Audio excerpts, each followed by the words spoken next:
Good afternoon, everyone. Being that we have a quorum, I'd like to call this meeting to order. Okay, good afternoon. Today is Wednesday, May 21st, 2025, and this is a regular meeting of the Board of Trustees for the El Paso County's Risk Board. This meeting will also be accessible via Microsoft Teams and via YouTube for the public. The time is 1:04 p.m.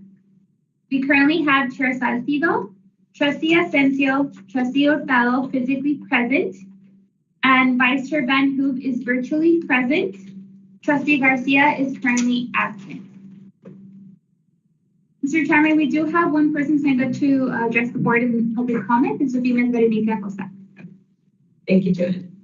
So, Mr. Chairman, members of the board, as we announced during last March meeting, we announced my promotion to the Senior Deputy HR Officer position, which left the Benefit Manager position vacant.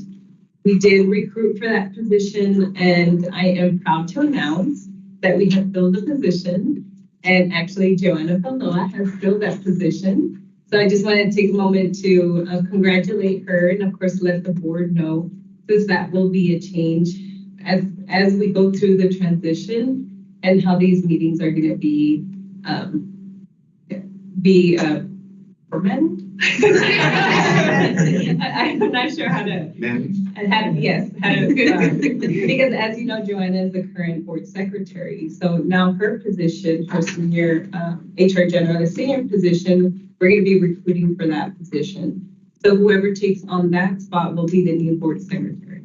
So there will be some change happening. It's not going to happen right away. There will be a transition period, but just wanted to let you know the dynamics that's going to happen as we go through this year. Congratulations. Congratulations.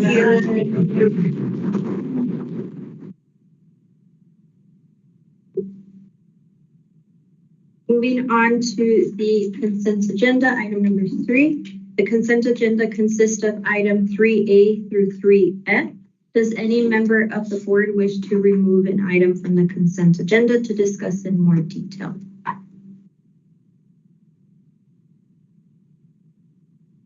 Do we have a motion then to approve the consent agenda items 3A through 3F? Do we accept consent agenda items 3A through 3F? I'll second that. Sure. Chair Salcido? Aye. Vice Chair Van Hoove? Aye. Trustee Asensio? Aye. Trustee Hurtado? Aye. Trustee Garcia absent, motion carries. Proceeding to the regular agenda item number 4A, discuss and take appropriate action on fertility care coverage. Mr. Chairman, members of the board, this item was presented during the March meeting and was postponed for this meeting pending some information the board had requested at that time.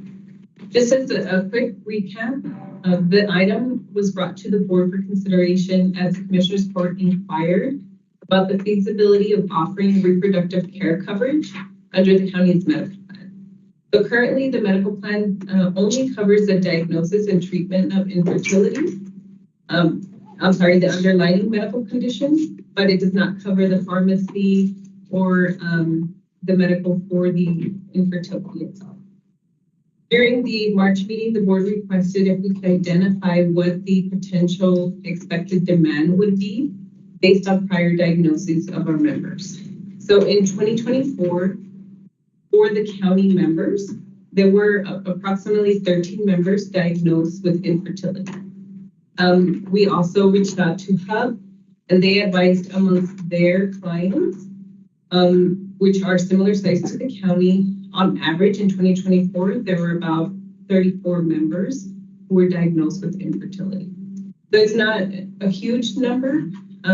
So I know that's an item that the board was interested to see what, realistically for the county, what would that look like if the board did approve coverage for the treatment of infertility. So again, the options would be that the board could approve to just have the pharmacy benefit, or to have both the medical and pharmacy. You can either put a lifetime maximum benefit, or you can just have it based on whichever plan they're on, as far as their, so they can continue for treatment and that a lifetime max. So also, we do want to remind the board that while these options do not substantially increase the overall plan cost, it does introduce additional risk, which includes complications associated with multiple births, premature deliveries, and high-risk pregnancies, all of which could have significant financial impact on the health plan. Does the board have any questions? I do. Yes. Go ahead, Vice Chair. So do we have an idea, or can help provide us with an idea of what that cost would be? Because if I remember, there's only one doctor in El Paso, that's Dr. Noble, that provides that service. And number two, it's extremely expensive.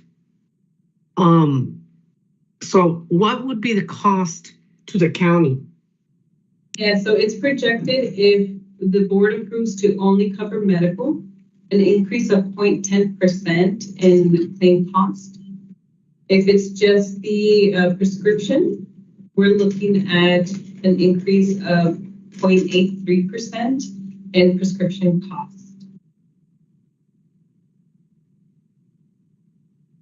As I recall, also we had asked for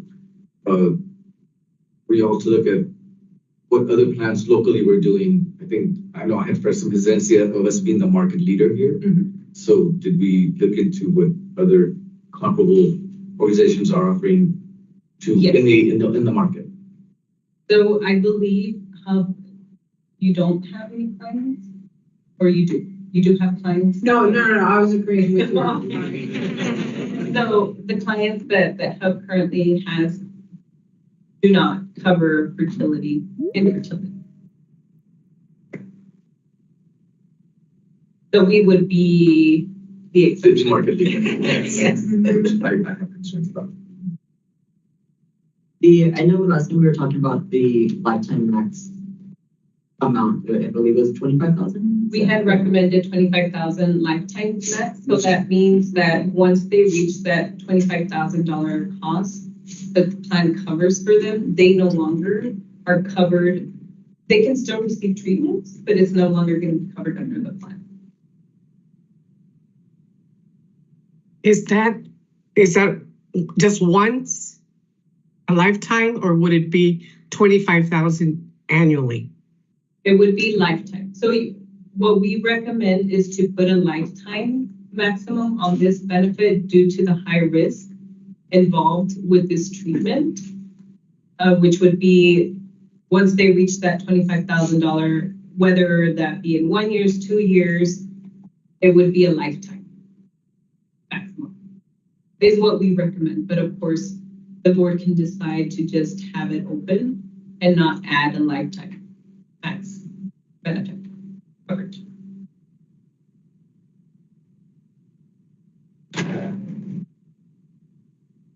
What is your recommendation?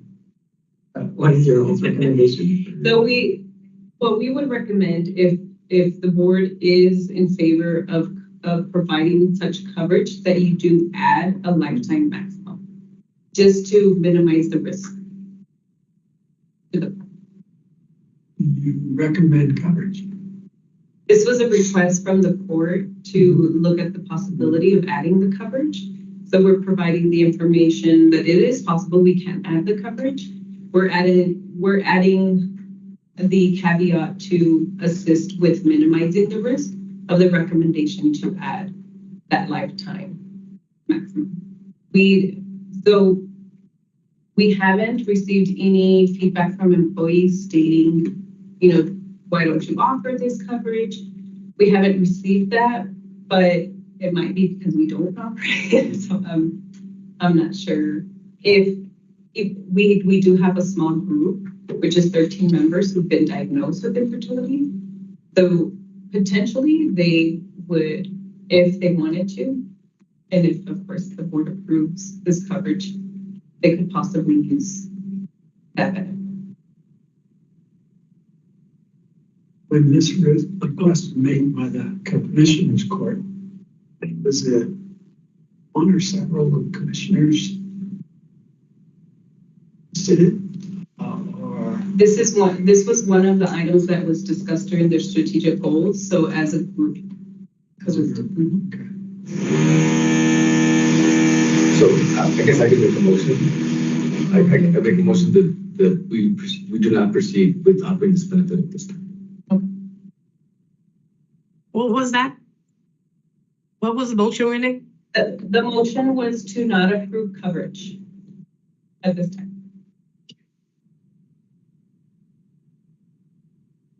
And Do we have a second on that motion? I second it. Chair Salcido, No, Vice Chair Van Hoen, No. So you second the motion to not approve coverage? Do not approve. Yeah. Right. So when you're voting yes, that means you're approving to not cover. Okay, yes.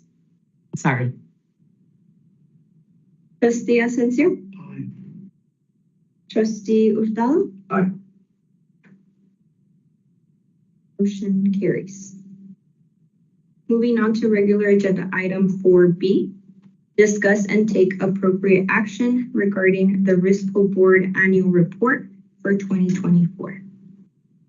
Okay, and Mr. Chairman, members of the board, each year staff develops and presents a Risk Pool Board Annual Report, which is pursuant to the county's uniform rules and procedures policy for all county boards, where each county board is responsible for filing an annual report for the board's activities that's due every June 30th of each year. It's due to the Commissioners Court. The Risk Pool Board Annual Report is composed of highlights of the Risk Pool Board actions from previous years, the risk fund balances, and benefits and wellness highlights. Presenting today is your benefits and wellness team. And to start us off will be Ms. Joanna Paso. Thank you, Berenice. Good afternoon, Mr. Chairman and members of the board. Joanna Faldo with the Human Resources Department. As Berenice Acosta mentioned, I will be reviewing the benefits portion of 2024 Risk Pool Board Annual Report. Please feel free to ask any questions as I go through the report. I will begin with the Risk Pool Board highlights and then give a quick overview of benefit statistics. Before you are a list of significant actions that were approved by the board, in which I will be highlighting a few, such as the approval of the online enrollment system agreement with TEB Benefits Group. During the 2024 plan year, the board also approved the coverage for lost or stolen medication and vacation override on pharmacy prescription fills. In addition to this, the board approved the budget for the UMC on-site clinic.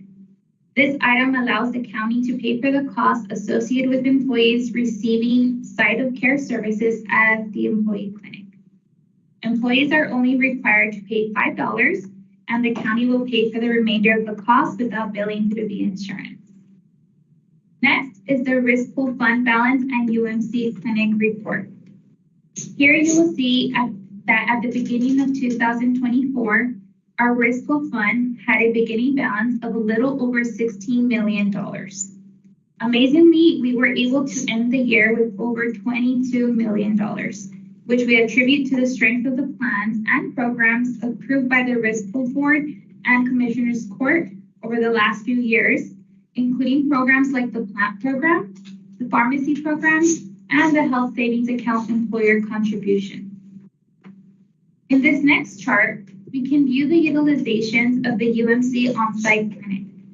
As you can see on the chart, the numbers remain consistent for most of the year, with the highest utilization in the latter months of the year, which may be due to the flu and cold season, but a decrease in December due to the county 2-week holiday break.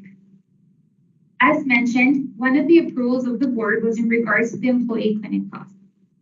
Effective March 2024, the county and University Medical Center of El Paso executed an interlocal agreement which established the services and costs for the county's on-site employee health clinic. As a result, the costs for these services were approved to be paid out of the county's general fund from March to September and from the Health and Life Fund as of October 2024. Here on this slide, we show the cost.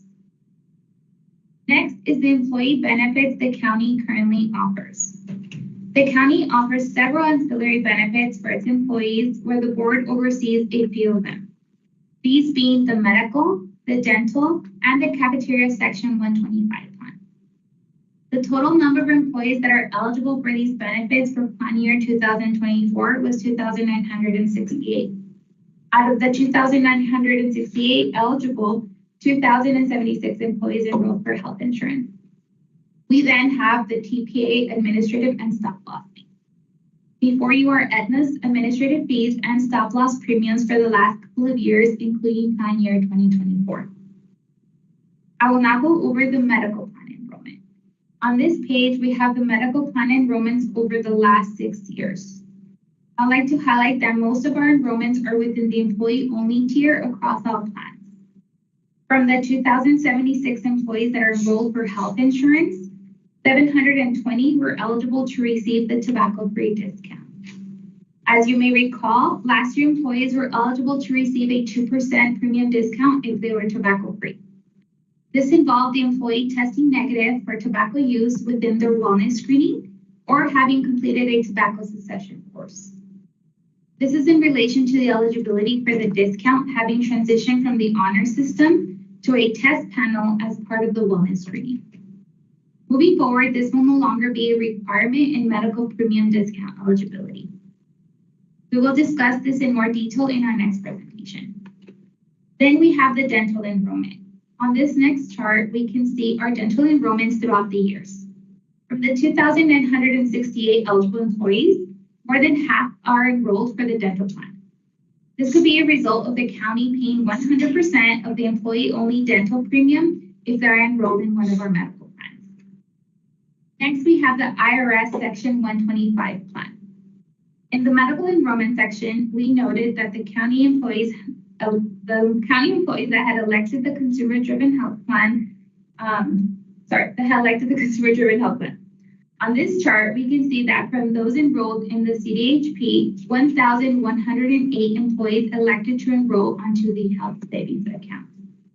I would like to note this enrollment has continued to increase throughout the last 5 years. Moreover, we have the Teladoc program. Teladoc, as you may recall, was approved by the board back in 2019.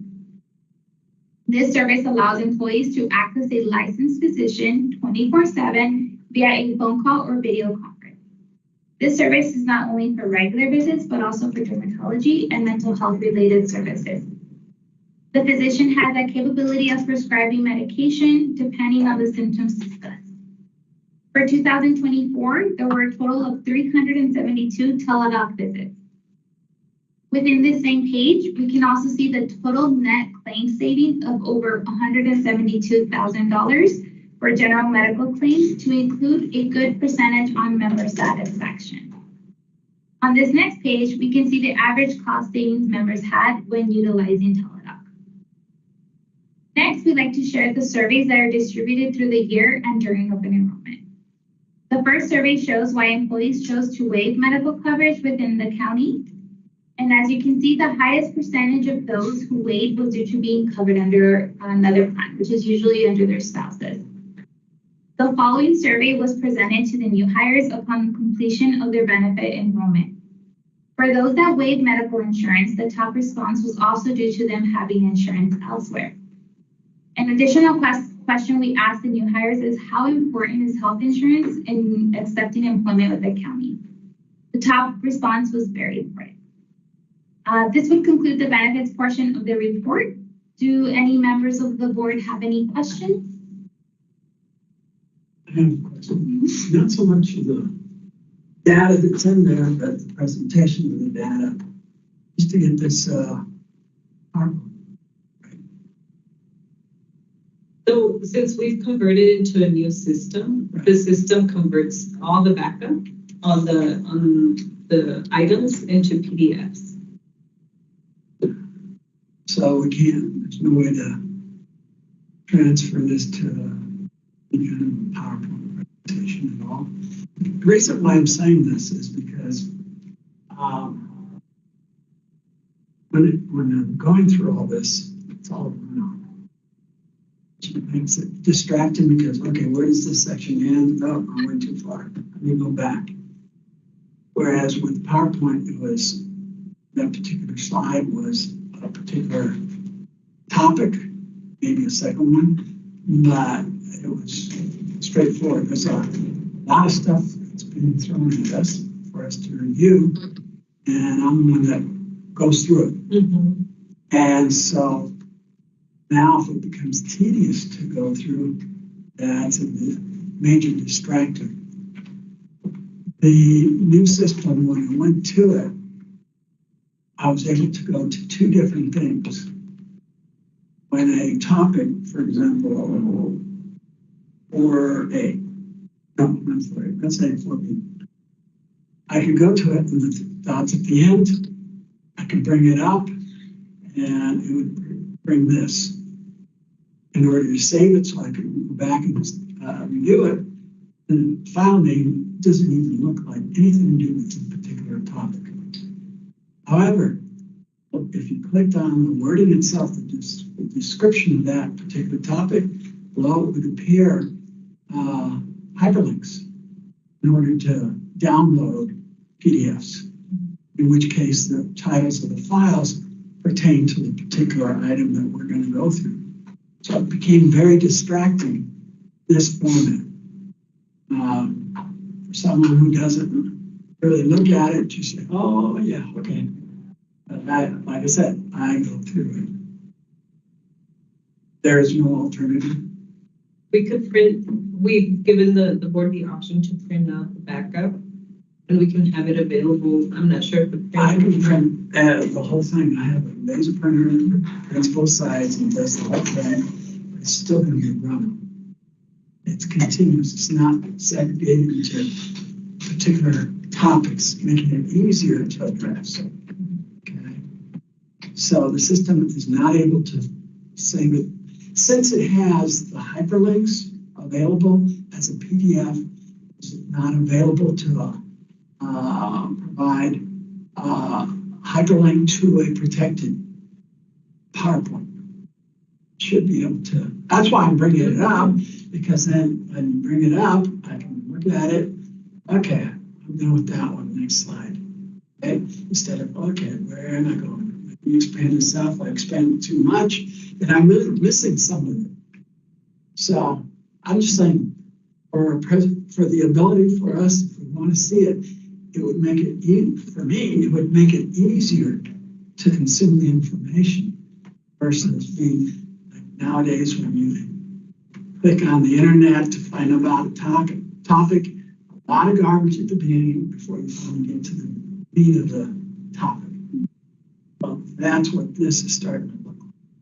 Even though the information is there, it's the distraction that causes that me to react that way.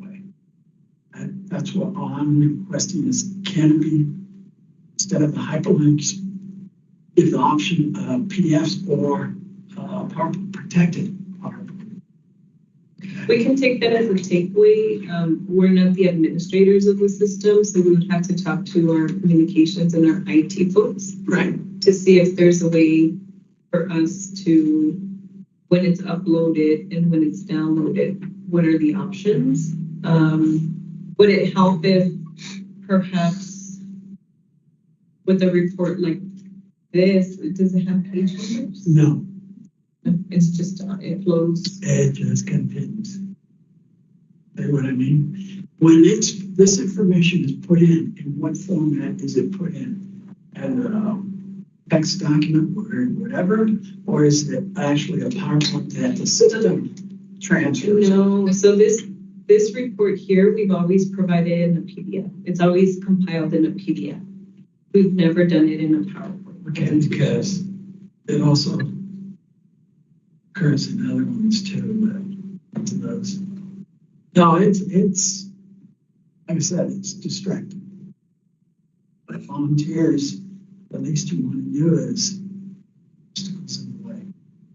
The system, the new system. Mm-hmm. The system should be designed for ease of use of all. Protected, but ease of use. We can take it as a takeaway and see what we can do. Well, I mean, again, we're not the administrators, but we'll talk with them to see what options there are to make it easier to read documents. Any other questions from the benefits section of the report? Not a question, just a commentary. I think you all have done a great job in relation to benefits and tracking and putting this report together. I know the board asked a lot of information and follow-up from you all, and you all have been very responsive and attentive. So I appreciate this compiled document, and I think it shows a great story. Thank you. Appreciate it. Okay, so I'll second that. This is recognized. thank you. Thank you. Okay, so no further questions for the benefits section. I will hand it over to my colleague, Fabian Solis, who's going to present the wellness section of the report. Thanks, Joanne. Good afternoon, Mr. Chairman and members of the board. Fabian Solis, Wellness Coordinator Senior with the Human Resources Department.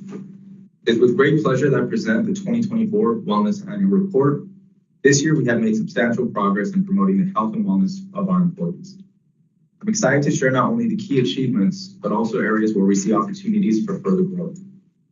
Our wellness initiatives have continued to deliver measurable healthcare savings, and through sustained strategic efforts, we are fostering a healthier workforce, directly contributing to reduced healthcare expenditures.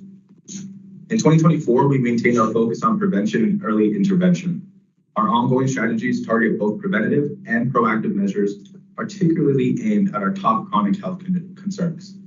Key initiatives include identifying the prevalence of these conditions through wellness screenings, empowering employees with the wellness education, and promoting active lifestyles through our Fitness and Wellness Center and Planter program. Analysis of our health risk assessment data reveals a higher participation rate among female employees compared to males. As we look ahead to 2025, we're committed to implementing targeted strategies to increase male engagement across all our programs. In terms of health risks, our most prevalent modifiable risk factors remain consistent with 2023 data. However, we're encouraged by the positive trend in reducing conditions associated with elevated glucose levels. We're especially excited about the upcoming launch of our pre-diabetes and diabetes programs through Teladoc, scheduled for June 1st. Additionally, our ongoing Plan a New Lifestyle and Transformation program has demonstrated success in decreasing these prevalence of these conditions. We are confident in the continued ability to empower our employees to prevent, manage, and when possible, reverse diabetes within our county population. Continuing our review of top conditions, obesity-related issues remain among our leading concerns. Our team is actively developing preventive strategies to halt the progression of metabolic disorders into more serious conditions. This includes education-driven initiatives and group exercise programming. We are especially excited about the launch of the Wonder Health program, which directly addresses metabolic health through personalized health coaching and lifestyle nutrition education. Performance measures collected through 2024 also indicate growing employee interest in adopting healthier eating habits. We have aligned our 2025 programming to support this trend. Annual wellness visits continue to play a crucial role in early detection and prevention of health issues. We're optimistic about increasing participation in these visits and remain confident in the expertise of our medical partners who are dedicated to providing exceptional care to our employees and their families. We also extend our sincere thanks to our community partners for their support in hosting vaccination events. We look forward to the continued rollout of vaccination services later this year. As a reminder, in 2024, we transitioned to a multi-week educational course through Navigate Wellbeing, offering in-depth learning on topics such as physical activity, nutrition, and metabolic syndrome. While these courses are no longer available through our Well on Target wellness portal, our 2025 calendar is packed with wellness education sessions covering a wide range of topics, including healthy hearts, healthy bodies, and healthy minds. Feedback so far has been positive, and we remain committed to delivering high-quality wellness education to our employees. Participation in our wellness screenings declined in 2024, largely due to the removal of at-home kits and physician forms as completion methods. While this decision did affect participation rates, it was essential in maintaining our overall employee satisfaction, particularly in addressing past delays and reporting inaccuracies. We're excited about the transition from Quest Diagnostics to Catapult Health in 2025. Wellness screenings begin next month with enhanced detailed results, personalized guidance from expert healthcare providers. During these consultations, medical professionals will guide employees on potential health improvements and refer them into programs such as Wonder Health, Teladoc Diabetes Solution, Teladoc Cardiovascular Solution, the Fitness and Wellness Center, and our Plan program. As we continue our 2024 annual report, our wellness report card shows strong correlation between body mass index and metabolic conditions such as hyperlipidemia and hypertension. Although we've seen improvement in the number of employees meeting metabolic syndrome criteria, we believe our most significant progress still lies ahead. Since 2020, we've observed a positive trend in reducing the number of employees with 5, 4, and 3 risk factors, and we anticipate this trend to continue. We will be discussing the specifics of our Healthy Lifestyle Reimbursement Program during an upcoming agenda item, but I'd like to briefly highlight that we processed 40 applicants this year, resulting in $4,177 in reimbursements. We are also seeing steady growth in the participation of the Fitness and Wellness Center, with more employees initiating and maintaining active lifestyles each month. We closed 2024 off with 424 enrollees, and now I'm proud to report we have over 460 active members of the Fitness and Wellness Center, with utilization continuing to grow each month. Through the success of the Hello Heart program, we identified an effective way in addressing cardiovascular risk. The program engaged over 787 users with an average age of 47 and achieved a remarkable 18-point average reduction in stage 2 uncontrolled hypertension, leading to a 36% decrease in cardiovascular events. As you may recall, this program came to a close in the end of March and is being replaced with the Teladoc program mentioned earlier. We're extremely proud of all the accomplishments we had in 2024 and look forward to continued improvement where possible. At this time, I would like to open up the floor to any questions the board may have. No questions. Thank you. It was a really good report. Just a comment. So, for some of the mental health guy.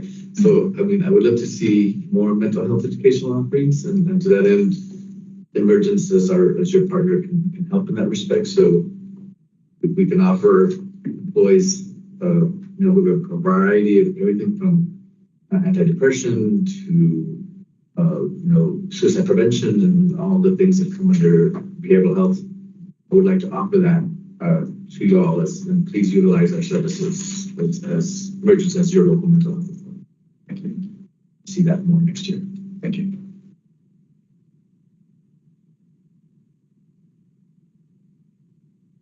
Just wanted to go back to my previous comments. Looking at last year's report, I see my confusion. You asked a very pertinent question. Is each page number? It's not. Last year's each individual topic was per page. That would help. If that can be done. And break it per Oh page. yeah, big time. Okay. Yes. So, PowerPoint, not me. Just to break it down by page. so Oh you yeah, can it makes that revise easier too. because I'm Yeah. looking at last year's and I'm like, oh yeah, this is much easier to look at. Okay. Okay. Absolutely. Vice Chair Van Hook has a question. Vice Chair Van Hook? You're on mute. I also have a request. Do you think that we could have the pages numbered? Because when I go back and I want to ask a question, I'm like, oh, well, yeah, there's too many pages, but it'd be easier for me to ask my questions if the pages were numbered. Yeah. Will do. Yes, ma'am. Thank you. Great report. Thank you. Do we have a motion to approve the Risk Pool Board Annual Report for 2024? Motion to accept report 2024. I'll second that. Chair Salcido? Aye. Vice Chair Van Hook? Aye. Trustee Asensio? Trustee Hurtado? Aye. Trustee Garcia absent, motion carries. Regular agenda item 4C, discuss and take appropriate action on the strategic health and wellness plan update for 2025. Good afternoon, Mr. Chairman and members of the board. Savings Release Wellness Coordinator Senior with the Human Resources Department. I look forward to presenting the updates to our strategic health and wellness plan. This plan represents not only the continuation of our commitment to employee health, but a focused and intentional effort to align our wellness strategies with measurable outcomes, long-term cost containment, and a plan rooted in proactive care. With rising healthcare costs and the continued prevalence of preventable chronic conditions, it is more important than ever our wellness investments directly contribute to a healthier workforce, increased engagement, and sustainable healthcare spending. At the foundation of our plan, it is a reaffirmed mission to improve the health and well-being of El Paso County employees and their families through targeted evidence-based strategies, education, and lifestyle support.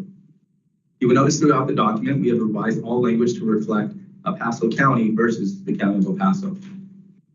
We've structured our goals into 4 strategic focus areas: healthy environments, expanded access to preventative services, health education and empowerment, and personalized support for individual goals.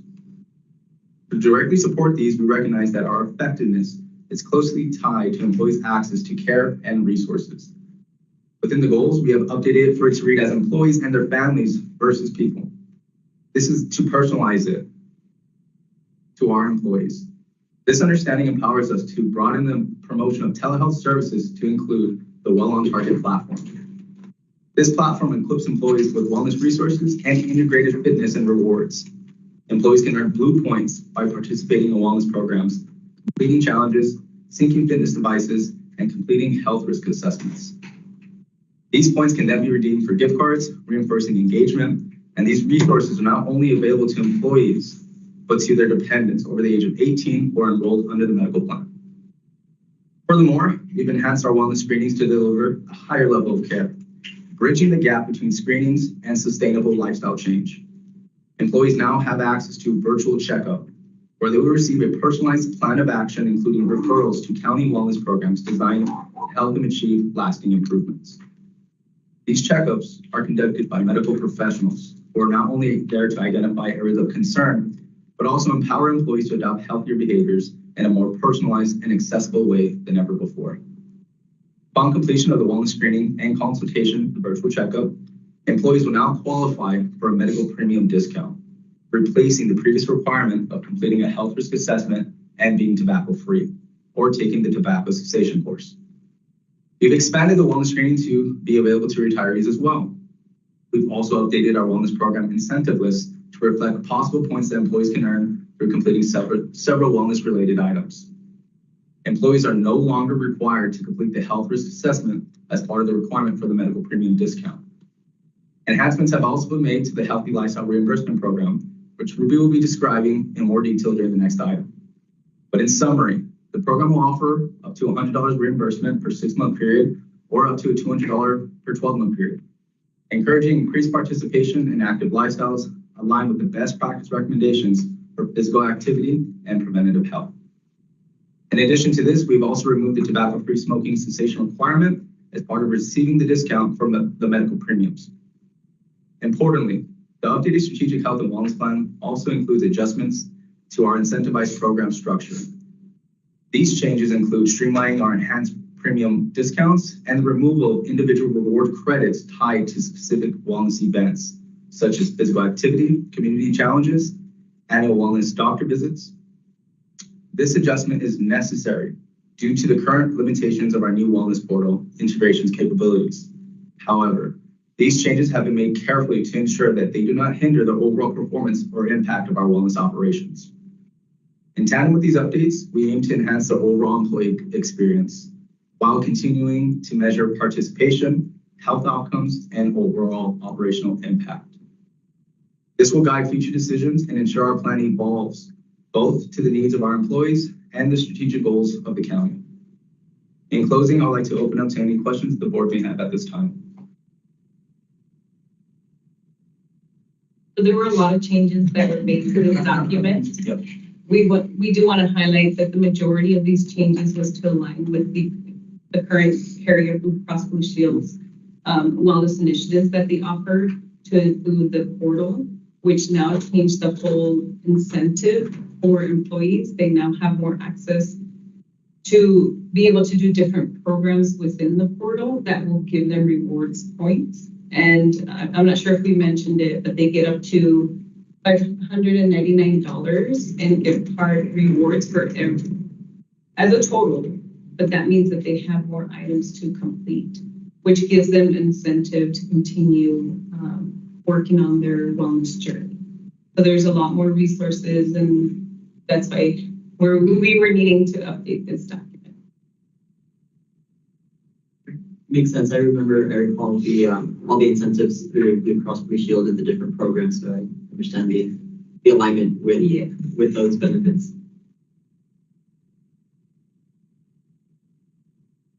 If you guys don't have any further questions or comments, we'll go ahead and motion to approve and accept the Strategic Health and Wellness Plan update for 2025.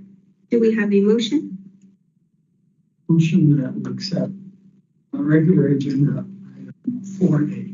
I'm sorry, 4C. Thank you. Do we have a second? I'll second that. Chair Salcido? Aye. Vice Chair Van Hoen? Aye. Trustee Asensio? Aye. Trustee Hurtado? Aye. Trustee Garcia absent. Motion carries. Regular agenda item 4D, discuss and take appropriate action on the updates to the Healthy Lifestyle Reimbursement Program policy. Good afternoon, Mr. Chairman and members of the board. Ruby Munoz, Wellness Coordinator with the Human Resources Department. I'm excited to share some important updates to our Healthy Lifestyle Reimbursement Program, which reflects our ongoing commitment to promoting health and well-being of our employees. As you may know, this program incentivizes employees who commit to an active lifestyle by offering financial reimbursement for gym membership fees at qualifying fitness facilities. I'm pleased to announce that we have increased the reimbursement amount available to employees. Employees are now eligible to receive up to $100 every 6 months or $200 annually. Where in the past, employees could only receive $90 for 6 consecutive months or $180 for 12 consecutive months. This increase aligns with our broader wellness goals and supports long-term healthier habits, including challenging employees for a more active lifestyle. We have also updated the eligibility criteria to ensure meaningful participation. To qualify, employees must attend their facility at least, I'm so sorry. Just for the record, Vice Chair Van Hoen stepped out of the meeting at 1:46 p.m. We have updated the eligibility criteria to ensure meaningful participation. To qualify, employees must attend their fitness facility at least 12 times per month for either 6 or 12 consecutive months. Sorry, I'm so sorry. For record, Vice Chair Van Hoen rejoined the meeting at 1:47 p.m. Okay. This is an increase from the previous requirements of 8 visits per month. Employees must submit proof of attendance that includes date and timestamps for each visit, a copy of their membership agreement, and proof of monthly payment. Additionally, employees must be actively employed and enrolled in the county medical plan during the reimbursement period to qualify. We have also revised the eligibility language. Previously, only full-time employees were eligible to apply, but it has now been updated to state enrolled in a county medical plan. This change expands eligibility to include part-time regular employees who qualify for medical benefits. Another change includes the method on how employees submit their reimbursement application. Prior to the changes, they were submitted through the previous wellness portal Navigate. However, due to the change in carrier, we no longer have access to this software. Employees are now directed to submit their application through Smartsheets form that was created by staff. We are very excited about these updates and encourage all employees to take full advantage of this opportunity to invest in their health. At this time, I'd be happy to answer any questions the board may have. Just general curiosity, how is participation in the reimbursement program? In the year of 2024, we had 40 applications submitted. with, I think, overall Over $4,000 in reimbursement. and reimbursement. The good thing is employees that are doing the programs are consistent year over year. So we're seeing people that are engaging in the active lifestyle, continuing to do it for years to come, which is really the trend we want to see, is those employees that are taking advantage of the opportunity of the program are getting the benefit of it. We also wanted to expand this benefit, since now with the new carrier Blue Cross Blue Shield, they have a fitness enrollment program where employees are able to have a membership where they can go to various gyms. Okay. So they're not limited to one. So we do foresee employees reaching out more this year now with that expansion, where they're going to want to seek for reimbursement. Pass to the various gyms that are the benefits, or is it like a discount or to pay for the different gyms?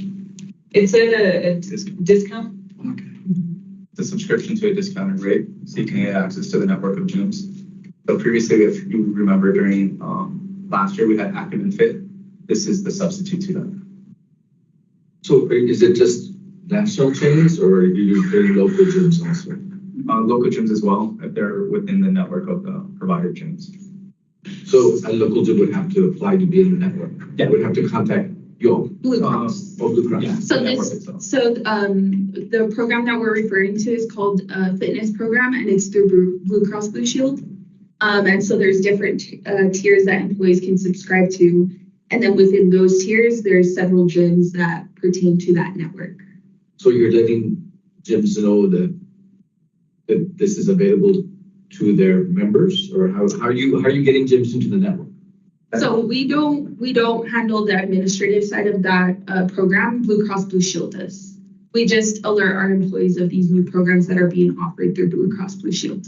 It's more of the gym's book of business for them to go and expand, because for example, for them, they change the way they get business by doing this. So now they're partnering with the fitness network to get them members instead of just directly selling to consumers. So on their end, they had to go and take that step to partner with the fitness program itself. So if I had, not that I have a gym, but if I had a gym, I would go to Blue Cross and say, I would like for my facility to be enrolled in your program. Yes, yes.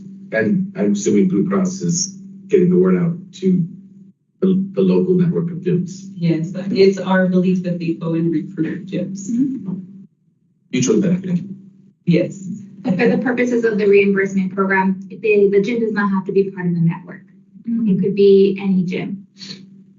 So long as they can provide, yes, Certified. yes. So long as they can provide us attendance, an agreement with that gym, and proof of monthly payment, we'll be able to reimburse the employee.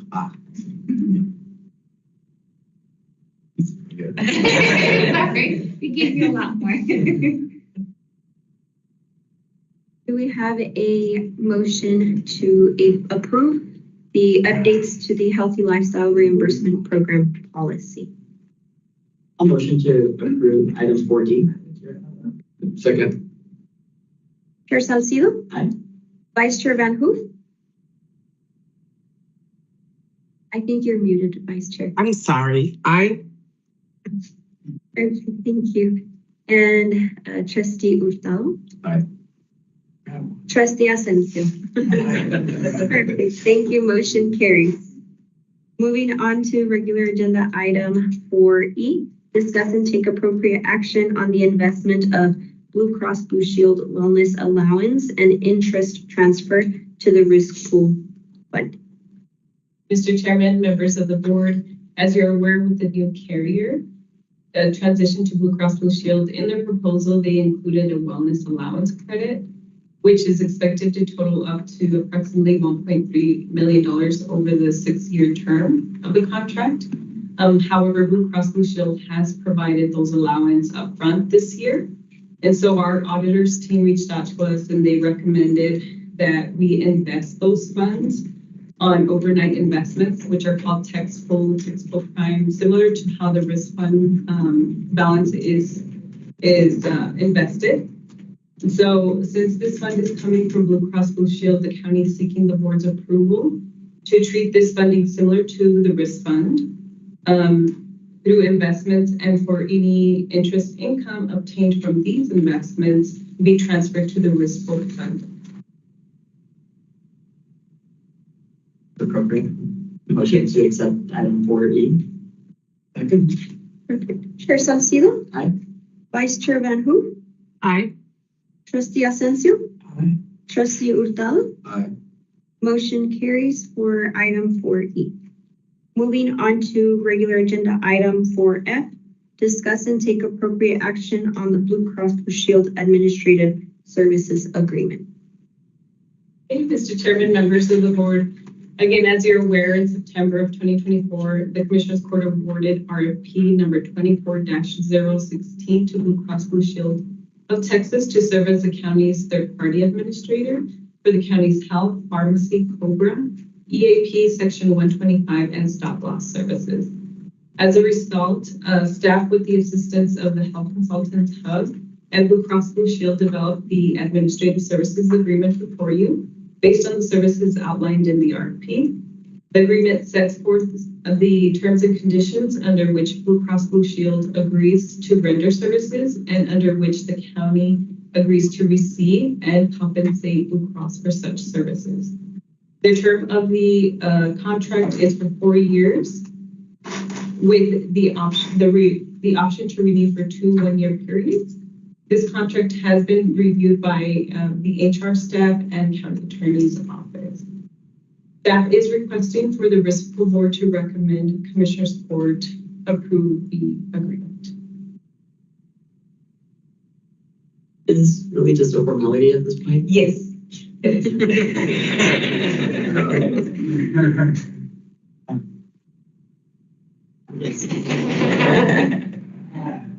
Move to accept regular agenda item 4S. I'll second that. Chair Salcido? Aye. Vice Chair Van Hu? Aye. Trustee Asensio? Aye. Trustee Hurtado? Aye. Motion carries. Moving on to regular agenda item 4G, discuss and take appropriate action on the NACO pharmacy analysis and cost. Right, we're almost there. So in March of this year, one of our Commissioners Court reached out to the HR staff and advised that they had asked our Vice Chair Van Hu to sit in a webinar hosted by the National Association of Counties, also known as NACO. Just to give you a quick overview, this association is owned by county governments with oversight and governance by an executive committee and board of directors. The webinar that was offered was regarding a program that could potentially save counties money on prescription drugs. The commissioner did ask if staff could schedule time for NACO to provide staff with more information and analyze the county's prescription drug costs with the current carrier. Staff did advise the commissioner that the county's pharmacy plan and associated costs were recently analyzed as part of an evaluation through the county's RFP process during the year 2024. During the RFP process, an analysis was conducted on the NACO program as part of the evaluation of a vendor submission. However, since some vendors bundled services such as pharmacy and TPA admin fees, those costs are included when considering the full scope and assessing the actual cost. The commissioner did ask if staff could review after about 6 months worth of data with the current carrier.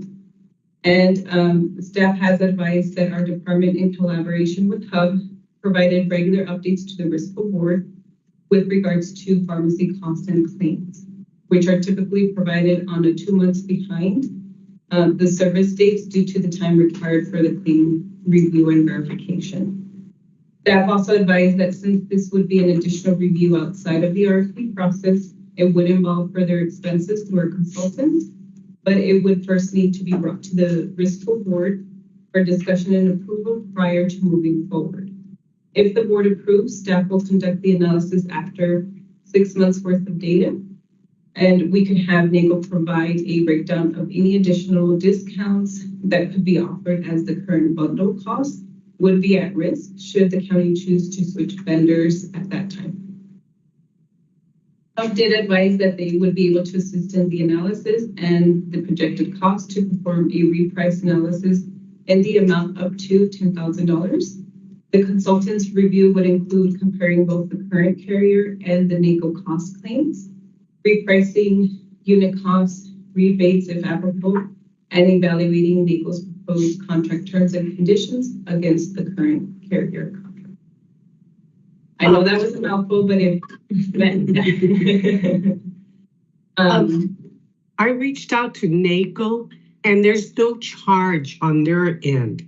They'll come in and do a presentation, and based on Commissioner's request, I would make a motion that we accept her request and move forward with the analysis, since it's just a very small amount that it'll cost us.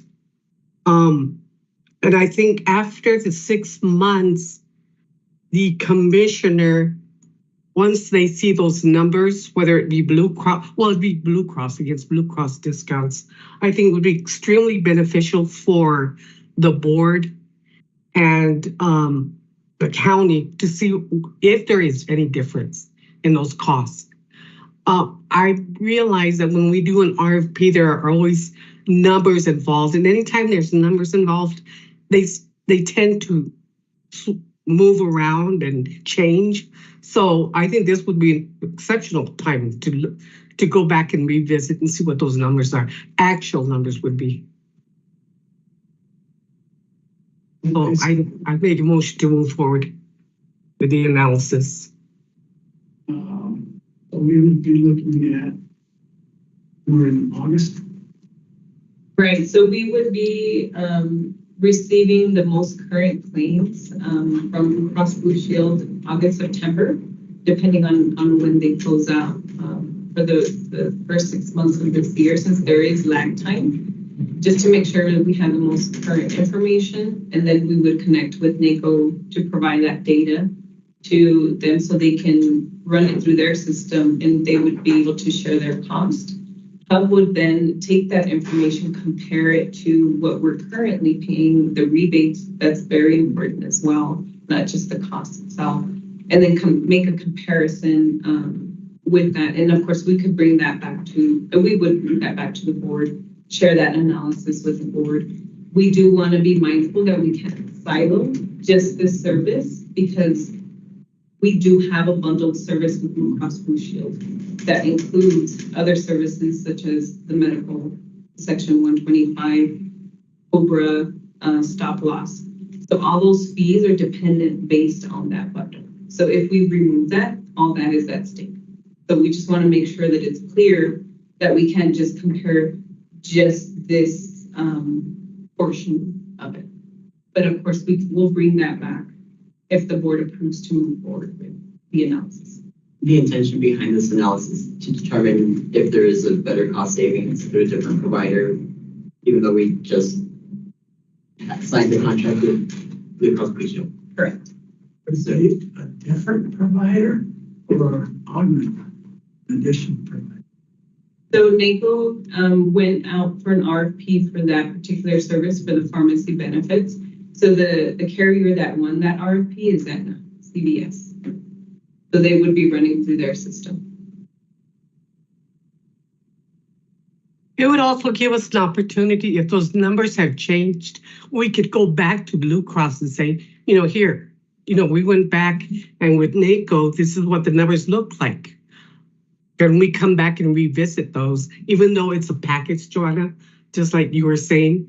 I don't think it's going to hurt just to look at the numbers. And again, NACO would come back, not only give us a presentation, but give the county commissioners and the judge a presentation. And I don't see where that would hurt. Quite the contrary, it would just information, additional information that we could use.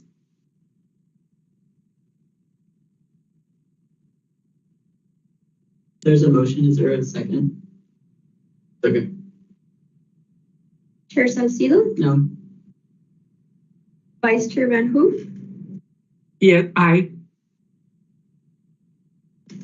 Trustee Asensio. What's the third option?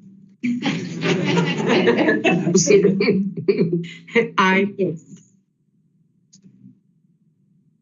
And Trustee Hurtado. Let's see. Did I see that, Mr. Chief? No, you made the motion. Yes. Oh, seconded. I second, yeah, so, oh, sorry. My mind's going a little bit. You're being a Marcella. I wish. Anthony, we can end up staying, and there's only two. Is that the motion? When Take the vote again, or you can.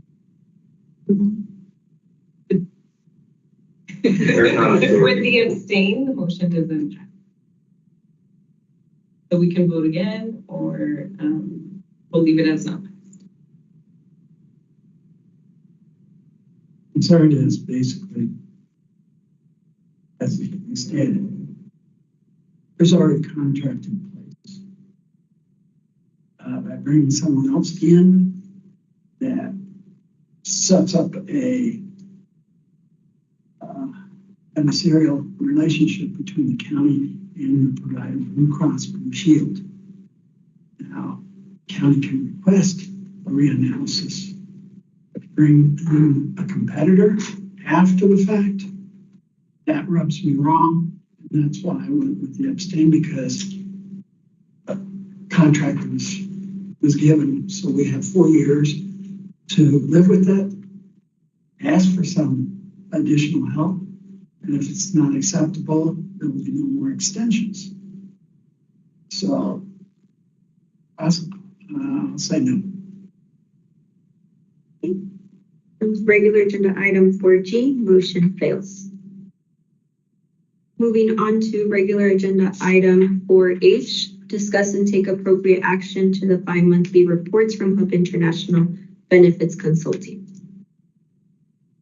Good afternoon, Chair Salcido, members of the board. Patrick Avila with Hub International, happy to be here to provide an update on the county's health plan performance. With me today is Liz Bigo as well, a colleague of mine, and I believe Ty might be online as well. It's important to note that the information before you is information that is through March, and so we did recently receive data through April, which we'll bring to the board at our next fiscal board meeting. If we flip over to the first graph here, we track the trend relative to how the plan is performing. We track medical, prescription, and dental. Further down on the page, we track your inflation rates, and we illustrate that in a 12-month period, as well as in a calendar year 2024 and calendar year 2023 for historical purposes. You'll see that there is a negative trend in the pharmacy piece, and that's really just because it's very early in the year. We have 3 months worth of data versus comparing it to 9 months worth of data in 2024. So as utilization continues to increase and claims continue to develop, that number will start increasing, because we are seeing a different story when it comes to prescription spend being higher in that aspect. We also provide the auditor's report, illustrating that at the end, in the month of April, revenues exceeded expenses by $410,000, and for fiscal year to date, revenues have exceeded expenses by $3.6 million. The actual reported fund balance as of April 30th is $22.2 million. The following page provides a breakdown of the performance of the plan in many different ways, such as by relation, by plan, and group. Not anything significant to point out in this area. The bottom page to the left is your historical enrollment performance. We can see that enrollment has increased overall in every month compared to last year and the year prior. Off to the right, we provide a report that illustrates your high cost claims experience. In order to track any ongoing claimants, we do put a threshold of $150,000, but the county's individual stop loss deductible is at $300,000. To date, you have 2 members who have exceeded the individual stop loss deductible. One over $300,000 and the other one over $700,000. Both members are cancer patients, and they are ongoing. It's ongoing, so they'll continue to produce additional claims. And both members were also in the 2024 high cost claimant report as well.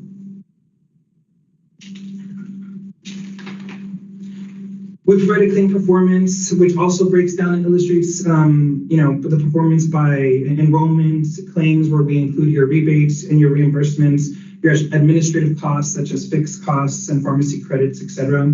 Again, this page will become more meaningful as claims continue to develop. There's only 3 months worth of data, so it's a little too premature to draw any conclusions about how the plan will continue to perform. And so we'll, come the July meeting, I think we'll have a lot more information to talk about relative to claim performance. The following page, you've seen this information already. This is a comparison of 2024 and 2023 in terms of how the plan performed relative to claims expenses, with a total medical plan costs compared to current year, which was 2024, to prior year 2023. We do the same for dental. We track by month, and then we also provide the comparison year over year.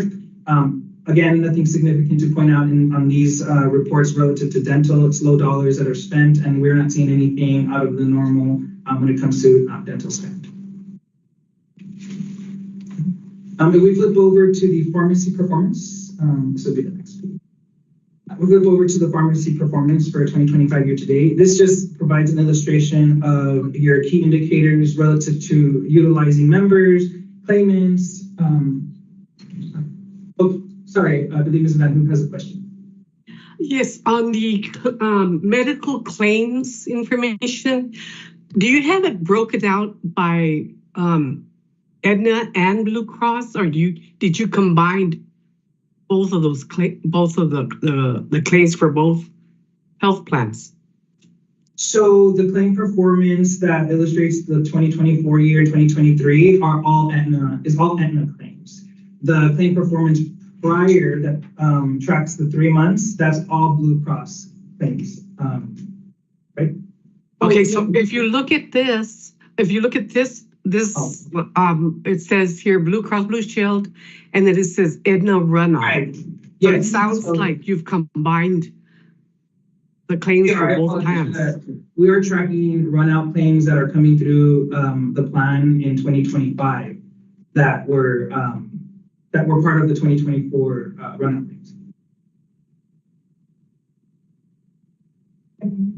Hi, Liz with just a quick comment on the Aetna claim. So we did, so you would expect to have an amount of runout claims because, typically in the current month, you're only processing about 20% of those claims in the current month. So we did see in January, a large run of Aetna claims did come through, but when we look at March, it's a very small number. So we would expect that the Aetna claims will really start to wind down in the remaining part of the year.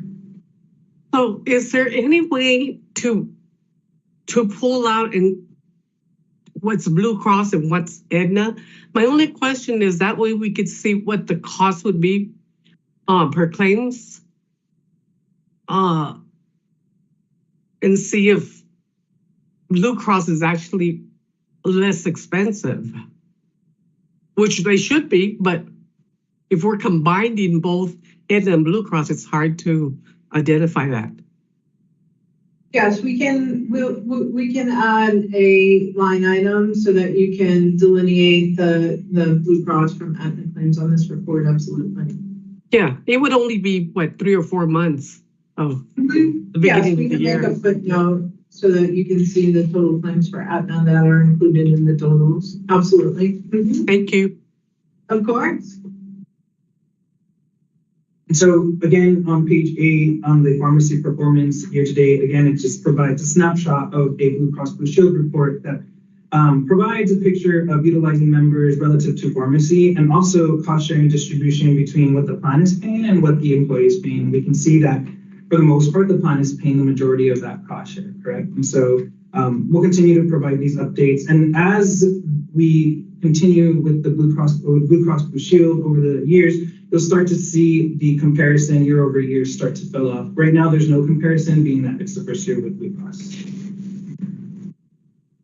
This also leads us to our pharmacy performance, breaking down the top drugs and the top therapeutic classes. And so if we look at the bottom portion of the page, you'll see the top drugs, the top 10 drugs, all of which, or a lot of which, are their GLP-1s and the GLP-1 utilization. And so, this is not unique to the County of El Paso. The utilization for GLP-1s is up all over, and you all have the correct guardrails and parameters in place to protect the plan for these types of drugs. So the plan is doing what it's supposed to be doing. We just continue to see utilization increase. And then the last page would be the appendix page, which just includes some of the previous graphs that we provided that breaks down spend by just medical, pharmacy, and then medical pharmacy altogether. And that concludes the presentation. I'm happy to answer any questions that you have. This used to be in Paso. Yes. And it won't be available. Right, so it converts PDF. it into PDF. Yes. Because the way it's set up, each topic is per page. Yes, so In the PDF, will it be able to analyze it and then hit next page, or you just have to continue scrolling? no, I believe it's the you can do. Okay. This one That's fine. is numbered. PDF, I mean, as you asked before, pages being numbered, that relegates one item subject.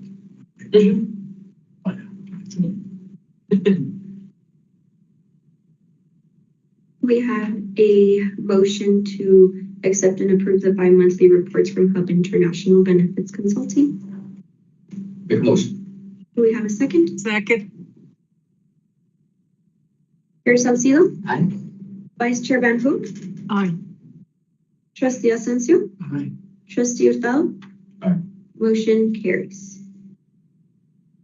Moving on to regular agenda item 4I, discuss and take appropriate action to accept the Human Resources bi-monthly reports to the Risk Pool Board. Okay. Last item. So there are only two items that we'd like to advise the board on. The first one is we had our spring health fair and education fair last Wednesday.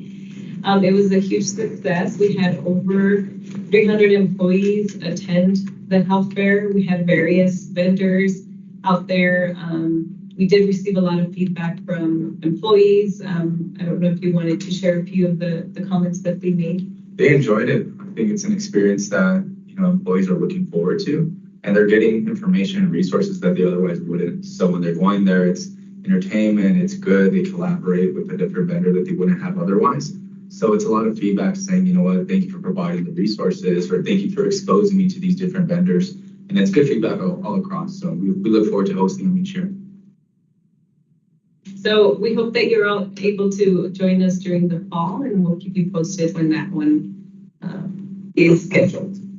The next item, I did want to give the board some feedback. We did present the medical plan recommendations to Commissioners Court during their April meeting, and they have approved the changes that the board has approved to include the change of increasing the HSA contribution to just the dependent tiers, while maintaining the current HSA contribution of $1,200 for the employee only. I just wanted to let the board know that the court supported the Risk Board's recommendation. Just want to comment along the same lines as before. Emergence would love to participate in under the employee health fairs. Great. Yes. Let us know. Do we add you as? That'd be fine. And then you can connect us Yes. to, okay, perfect. We'll make a note of that. Thank you. We'll hold you to it.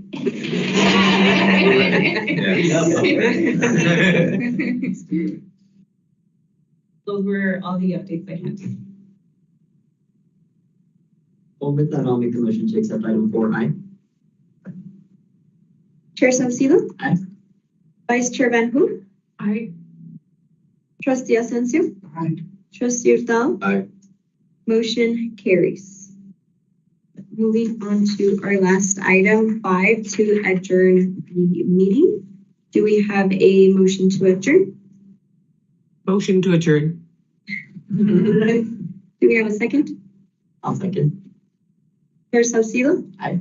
Vice Chair Van Hook. Aye. Trustee Asensio, Aye. Trustee Hurtado. Aye. Motion carries to adjourn the meeting. It is now 2:19 p.m. That's most items in In short period. Yeah, I don't know. Oh, yes, that one's right. It's 2:19.